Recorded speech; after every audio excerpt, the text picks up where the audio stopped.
Yep, recording Okay, started. great. Well, hi everyone. Thank you so much for joining us to talk about pulse surveys and their strategic importance for the next half an hour or so. I hope you're all well. I was going to say on this extremely sunny and blue skied Wednesday, but it has now become completely overcast, at least here. So that's that. Welcome. We just have a tiny bit of housekeeping, even though I'm sure everyone is extremely well versed in webinars at this point. But if you have any questions, if you could please put them in the Q&A function rather than the chat, we will get to them at the end. We'd also really appreciate if you could fill out our post-webinar survey, which we will be emailing out to you afterwards. We will also be emailing out this recording. So if you have to dash off before the end, don't fret. Just to introduce myself briefly, I'm Sarah. I'm one of the consultants at Great Place to Work UK. I'm also our employee wellbeing lead. But joining me today is the real expert in all things pulse survey related, my colleague Mark. Would you like to say hello? Yeah. Hi everyone. So I've just realised I'm wearing a similar shirt to the one that I was wearing when I had this photo taken about many years ago. Okay, thank you. So what you can expect for the next 30 minutes or so, we will cover very briefly who we are, just in case you're not familiar with Great Place to Work UK. And then we'll get into the thrilling world of pulse surveys, the nuts and bolts. To put all that kind of into practice, we will share a very quick case study, an example of when we deployed a pulse survey internally in Great Place to Work UK.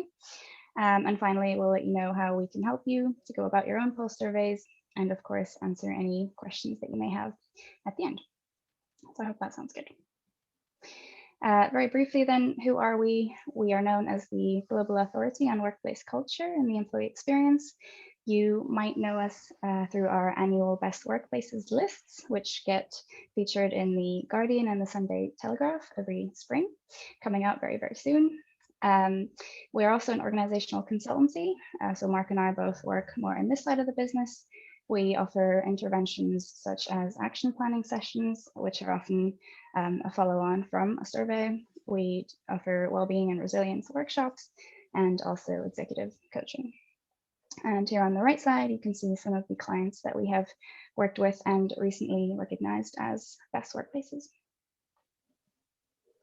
Okay, well, let's get into the world of pulse surveys then. Mark, you've been in this field for quite a while. How would you define a pulse survey?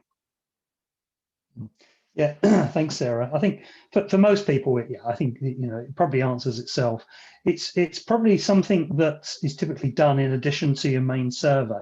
Most people do, most organisations do run their sort of annual survey, and this really is in addition to that. It's just a shorter, more frequent form of getting and obtaining feedback from employees. And really enables you to measure what you want whenever you want. There's sort of real flexibility in this approach by running pulse surveys. For some, the content may be consistent from one survey to the next. For others, it might be completely different. You might be looking to run and get feedback on different things at different times of the year. So, and it might not always be planned. We've seen recently, or more recent experiences around, with COVID, lockdown, etc. A lot of organizations have been running sort of short pulse surveys just to get that sort of instantaneous feedback on how people were feeling at that moment in time. Great. And as to the kind of why piece, why should you put in the effort of doing pulse surveys? Well, I think partly that reason is really well captured in this very simple quote from Jacob Schreier, which is about people checking their own bank accounts more than once a year. Obviously, you have an incentive to keep tabs on your personal finances. You would want to sort of have an overview of what's going on there so that you can intervene if there are risks or liabilities there before you're really in financial trouble. But in the same way, you should really be checking in, you should want to be checking in with your employees more than once a year, see how they're feeling, so that then ideally you could sort of spot red flags and risks at an earlier stage and then intervene before you have these major issues like low morale, maybe instances of burnout, and then ultimately staff turnover, which, as we all know, is extremely costly for organizations. Mark, anything to add on the why piece? I think so. I mean, typically a lot of organizations have typically run their annual employee survey. And there's nothing wrong with that. But I suppose the question is just asking people once a year for their feedback, is that really enough?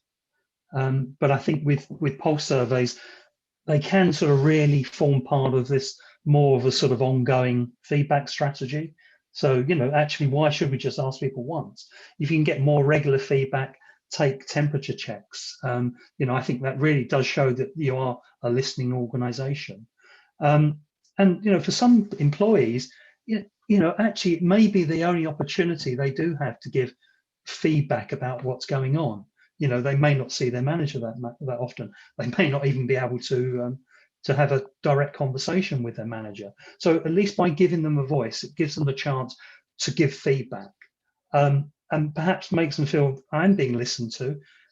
My voice does count, and maybe I can make a difference, especially if we are looking to take action on the pulse surveys, which of course we should do.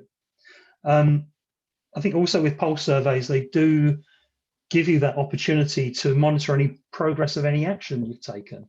The fact that you run your annual survey, hopefully you're taking action on the back of it. It's a good way of just tracking that progress throughout the year, rather than waiting for that once a year to look back and say, well, how did we do over the year? At least with this regular check-in, we can sort of keep focusing and following up on any changes we're making, any initiatives we're implementing. And maybe actually also doing a deeper dive into issues. Like I mentioned, in regards those sort of COVID pulse surveys, actually, if there is something really specific going on, that pulse survey will really give you that opportunity to dive in to find out what people are feeling at that moment in time. So I hope that answers your question then, Sarah. Yeah, great. And I think everything you just said will really come to life when we talk about the case study. But before we do so, what about the different types of pulse surveys? How would you break that down? I think for me, really, there are probably three. And certainly from my point of view, I think the first one is really about measuring action. So we run our survey, whether it's our annual survey or a pulse survey. Yeah, we shouldn't probably be waiting a year to find out how we're doing. And of course, there are other mechanisms and ways we can gather feedback on how we're progressing. But running a pulse survey is a good way just to get that temperature check. If we put certain initiatives and taken certain actions, let's get just some progress on that. Are these changes actually landing? Are people even aware of them? So I think that definitely is certainly one of the core types of pulse survey we can run. In terms of, sort of another type of survey, pulse survey, this really is a tailored one. This is when we do have a specific topic or theme or subject that we want to find out more about.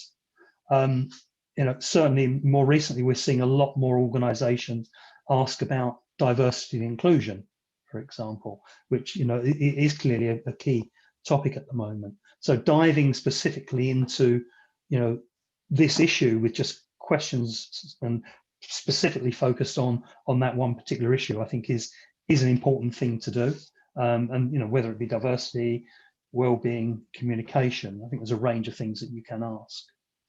And then the final one, again, it's if organizations have been used to running their annual survey, our sort of Trust Pulse survey is a shorter measure of our full survey. Our full sort of Trust Index survey consists of 60 statements, and so you couldn't be asking that on a regular basis. It's probably too much information, too many questions. Whereas our condensed version is only 16 statements, and so that's a shorter measure and gives us a feel of that employee experience and how people are actually feeling. And there may well be others, but I think certainly there are three main types that we regularly see that organizations actually implement. Okay, great. Let's talk about timing then for a little bit. When should a pulse survey be run, in your opinion? Okay, I think the answer really is there isn't a simple answer to this. It's really got to be about what works best for you as an organization. So there's no set plan, but I think typically on average, yeah, organizations will probably run their annual survey, because most organizations still run that main survey each year, and then roughly with 2 to 3 pulse surveys a year. But it's really about, how often do you want to get feedback? What's the feedback about? And how quickly can you do something about it? Because there's no point going out there and asking for feedback if you don't have the capacity to do anything with it. I mean, some organizations will plan and say, we'll do our annual survey at this point in time, and then throughout the year, we'll do X number of pulse surveys. Whereas for other organizations, it may actually be a sort of a little bit more instantaneous. All of a sudden, they're presented with an issue or a challenge, and they want to go out there and sort of get that feedback. So it will be a bit more random for them. But the one thing to bear in mind is that more surveys you run, the lower the response rate's likely to be. Because, yeah, people will get survey fatigue, and yeah, clearly, if they get overwhelmed with surveys, they're probably going to be less inclined to respond to it. But also, you don't need to ask everybody everything. And what we can do and should be thinking about is perhaps doing more targeted pulse surveys. So asking specific groups specific questions, and not necessarily the same groups the same questions, because different parts of an organization may have different challenges, different things they're focusing on. So think about that, anything we can do to avoid that survey fatigue. In some of these sort of the do's and don'ts of this, I think one of the things is, don't do this just because it's fashionable. We hear a lot about this continuous learning approach, listening approach, which is fine, but we think about really what the objectives, what are we trying to achieve, and what are we going to do with the results, and this really should be driving actually when we do the surveys. One of the things I often find with working with organizations is, don't allow survey hijacking. Often, maybe it's the HR team will be deciding, we're going to run a pulse survey. We want it to go at this point in time. And then all of a sudden, the marketing person says, wouldn't it be great to ask some questions around internal communications? And then health and safety say, we need to ask questions around specific issues of safety. And so before you know it, that short pulse survey has become 30 plus, 40 plus questions, which probably is too many. So be careful about and try and control this, and think about with the lower, typically you get a lower response rate with surveys. Keep it short, and the survey period is often shorter as well. Whereas your annual survey may be run over 2 to 3 weeks, pulse surveys over a few days, maybe up to a week maximum. So, really think about and make it as easy as possible for people to respond.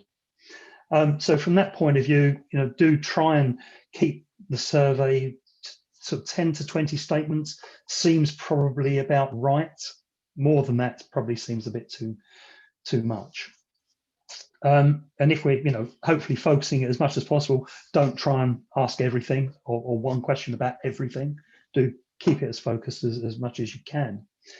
But it's always a good idea to use some of those questions that you are tracking.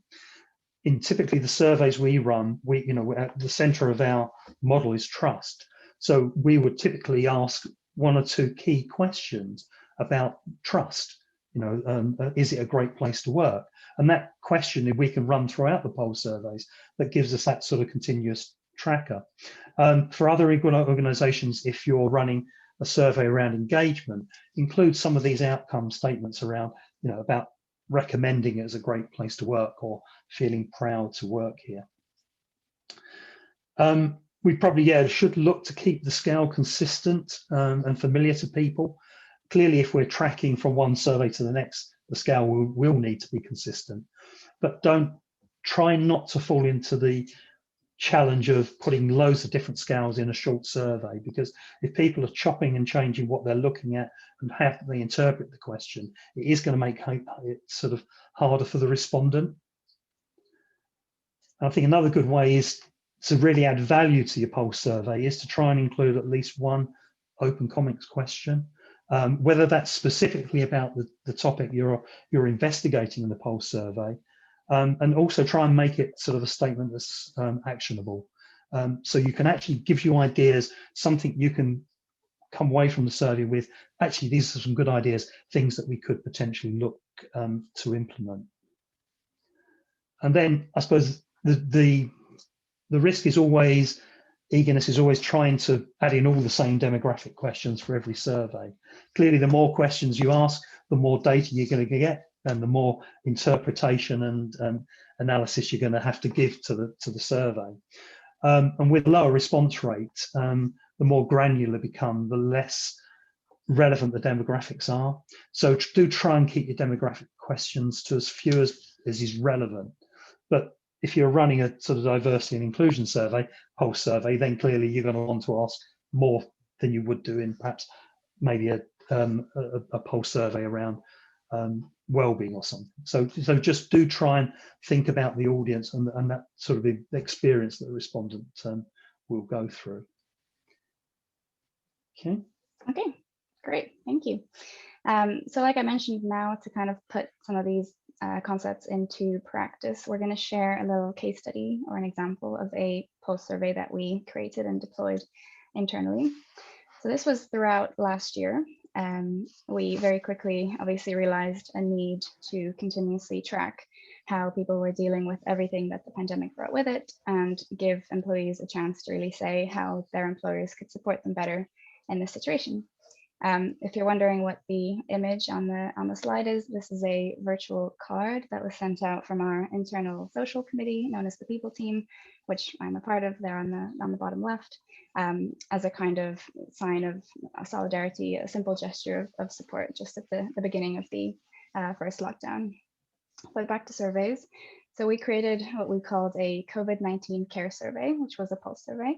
Initially, it was actually created for clients and offered to our clients to both discern and then support their employees' needs, what they were telling them they wanted to see more of. But then we also started implementing it as an internal pulse. So we did it as a fortnightly temperature check on ourselves, basically from April to July through last year. And that sounds rather frequent, every second week, and it was, but this was because firstly, the situation, the circumstances were obviously unprecedented. Just the changeability in the external situation, but also in people's feelings and outlook about it was such that data got old really fast. And what we were seeing from week to week wasn't necessarily, you couldn't rely on last week's data anymore when the situation changed so fast. So we did need to be agile above anything else. And then secondly, even though we had worked from home semi-regularly in the past, this fully remote working setup was new for us. And we just didn't feel like we could accurately gauge everyone's feelings through, for example, all staff calls or team meetings. Obviously, some people are more comfortable turning their cameras on in video meetings. So we really felt it was important to have this regular anonymous platform for people to really talk about their experiences and ask for the types of support that they wanted. And this, of course, then supplemented the other channels of communication that we had, such as one-to-ones with line managers and also team meetings. So during this time period, from April to July, we would have this care survey pulse open for a couple of days every second week. And then in the subsequent all staff weekly meeting, we would openly showcase the results, more or less in real time. So we'd show sort of average scores to all of the quantitative statements, and we would also show directly the comments that people were giving to our open-ended questions. So really for us, it was also an exercise in radical transparency, as well as continuous feedback, of course. And I think our colleagues really appreciated this. We also evolved the survey, obviously, as time went on, again, demonstrating this sort of agility that we needed to have. And the different iterations of it varied between sort of 17 and 20 items, mostly tick box questions, so closed questions, but we also included a couple of open-ended questions. And just to give you a concrete idea of what these types of questions were, we'll just show you a couple of examples here. So firstly, we really wanted to gauge people's experience of work-life balance, especially those who are now working parents or carers who might have homeschooling responsibilities and other sort of pressures that they didn't before. So we deemed this quite an important question to ask. Obviously, not everybody, it wasn't relevant for everybody, but for those it was a good signal of whether we needed to ramp up flexibility or support. So for this, we had our standard response scale, almost always true, usually true, sometimes untrue, usually untrue, or almost always untrue. And this would then help us sort of target more interventions or more flexibility towards these individuals and just get a sort of general sense of how they felt the organization was or failing to support them. Secondly, we asked a very direct question about how people were feeling about COVID-19 and the situation compared with the previous week. So here we had our own response scale, much more concerned, similarly concerned, less concerned, or much less concerned. And again, this was a great way to sort of track that dynamic fluctuation of people's levels of anxiety and uncertainty and just how they felt about the situation. Now we covered in the do's and don'ts that it is also important to ask some open-ended questions. So we asked firstly, what is your biggest work-related concern at this time? And it was also an interesting exercise to see how these types of concerns changed over time. And then perhaps more importantly, and this is, I think, a really, really valuable type of question to ask in pulse surveys, if you're going to ask one open-ended question, it could probably be something like this. What could your organization do to support you better at this time? That's always going to be a relevant question. And again, you're getting direct, hopefully pretty actionable, tangible ideas and suggestions straight from the horse's mouth. So from the people that you are trying to benefit with the pulse survey in the first place, they are getting the platform to suggest things themselves. And I think just generally open-ended questions are really important to contextualize the quantitative data, to contextualize the numbers, which sometimes can maybe give a misleadingly either bleak impression or also sometimes a misleadingly sort of positive impression. So by reading the comments, you can really sort of interpret those a little bit more accurately, and it will help prevent you from sort of jumping to inaccurate conclusions. Then on to our final segment. After you have pulse surveyed, any guidance around next steps then, Mark? Yeah, I think this is the sort of thing that I'm working with every organisation that, regardless of whether it's a full survey or a pulse survey, is still really relevant. So actually, it's about sharing the information. So you've gathered the feedback, you then share the information. So actually, yeah, really, there's no surprises. Hearing it from the top downwards, even if it's just on a short pulse survey, it's always the right thing to do is to give and share that feedback. And don't hide anything. Sarah said it's about making it transparent. And if there are things that we can't deal with immediately, just acknowledge that. Say, look, acknowledge that feedback and say, thanks for it. These are the things we're going to focus on. These are the things that we're going to put to one side, but we will be dealing with them at X period of time in the future. And focus on a few actions. Again, even if we're asking a short pulse survey, chances are we're probably not going to be able to action everything, all that feedback, but say that and demonstrate and highlight the things that we are going to focus on and try and achieve those before we're then moving on to the next thing. And clearly with feedback, we may not know all the answers, even reading some of the open comments. Actually, so what we really need to do is make sure we're addressing the underlying root causes, not just the symptoms. So really, this is the start of the conversation. So actually try and find out more. It's just pointing you in a direction. So it's those subsequent conversations you're going to have with people that's really most important. Again, time is never on our side, so the quicker we can act, but in that considered way, just to keep that momentum going. So, the longer we delay, before you know it, you'll probably be moving on to the next survey. So we really do need to act as quickly as possible. So be prepared in advance of getting the data as to what potentially you're going to be doing with it, what the next steps are. And with all these things, it's about actually empowering people. The more you involve them in the action planning process, This is where you're going to get that buy-in, and they're going to see then that you are serious about this and really are committed to making change, and for their voice to be given, a platform that, something improvements are going to be made based on their feedback. And then finally, it's about ownership and sponsorship. So actually making who's going to be responsible for doing this, who owns this, who's going to support this, who's going to remove any blockers. And then it's about the ongoing conversation, communication, just to keep that momentum going, so that it doesn't disappear into the ether, that this is really something we are serious about. So, this is typically the sort of approach we would recommend after you've run your pulse survey to follow through with. And then really finally, it's just about, in the time we've got, how can Great Place to Work help? Well, clearly, we can help. We have our own platform called Emprising, for which clients who sign up for this do have unlimited pulse surveys for the duration of it. So yeah, you can run pulse surveys as often, as regularly as you like. So a great way, and we can help with the design of the questionnaires as well. Whilst we do have some templates that we can always share with clients, clearly every organisation is different, wanting to ask about different things.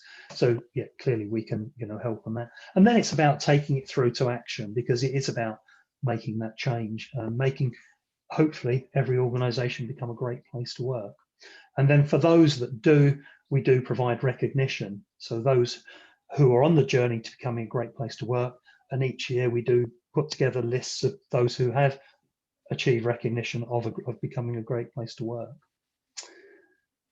So yeah, please do contact us if you do need any support. Now I noticed we have had a number of questions, so if we've got time, Sarah, are we okay to dive into these? Yep, I'll just quickly answer one that was asking how often we run our trust pulse survey. I mean, if you mean the internal survey that I was talking about, that was run fortnightly over a period of a few months. We run a more regular pulse survey once a quarter, as per the suggestion. But I don't know, Mark, if you had a specific suggestion about the trust pulse specifically as a type of pulse survey, how often that should be run. Again, it comes back to how often you can take action. I think for the trust pulse survey, probably maybe once a quarter or every half year. Again, it just depends what change you would expect within which period. So again, each organisation will probably do something different. There's no hard and fast rule around this. But I think we are endeavouring to run pulse surveys at least once a quarter, aren't we, in some shape or form? There's a question asking about average differences in response rate percentages between annual surveys and pulse surveys. Do you have any average figures in mind, or does it vary too much? It can vary. Smaller organisations clearly will continue to probably get a high level level response. For larger organisations, yeah, I think you will sort of probably see 20-30 percentage point drop. On average in the UK, the response to that sort of annual survey is about 73%. For pulse surveys, yep, around sort of 50% is quite common. And then there's a question about analyzing open-ended questions. This person mentions 14,000 staff in their organization, and that would mean reading thousands of comments. And I do actually have a lot of experience reading and theming open-ended comments myself, so I do know how strenuous that task can be. Obviously, if you can read them all in a smaller sample, that's great. You get so much rich insight through that. But you can also create a random sample if you do want to read some and try to make it representative across different demographics.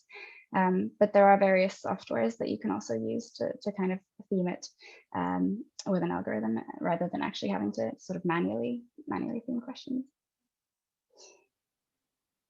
Mark, do you have any other questions that you'd quickly like to answer before we wrap up? Yeah, there's just one here.